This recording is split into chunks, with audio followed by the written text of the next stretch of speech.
আসসালামু আলাইকুম রহমতুল্লাহ। আমি এখন সোরাইসিস নিয়ে কথা বলব। সোরাইসিস ত্বকের একটি প্রদাহজনিত রোগ। এটি একটি জটিল রোগ। নারী পুরুষ নির্বিশেষে যে কোনো বয়সীরা এই রোগে আক্রান্ত হতে পারে। এটি সংক্রামক রোগ নয়, কাজেই সংস্পর্শের মাধ্যমে ছড়ায় না। মানুষের ত্বকের স্তর প্রতিনিয়ত মারা যায় এবং নতুন করে তৈরি হয়। বংশগত রোগ পরিবেশের কারণে বৃদ্ধি পায় এবং রোগের সূত্র প্রাপ্তবয়স্কদের লালচে কালো চামড়ার উপর রক্তবর্ণ পাটা আঁশযুক্ত চামড়া, সংগঠনের হার ৭৯.৭ 2 থেকে 4% সোরাইসিস ঘটে থাকে।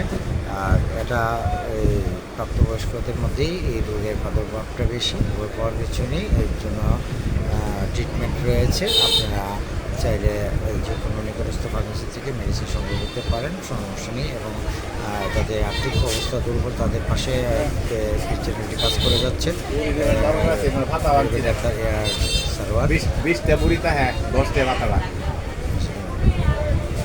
সবাইকে ভালো শুভেচ্ছা জানাই। এখানে রাখছি। আল্লাহ হাফেজ।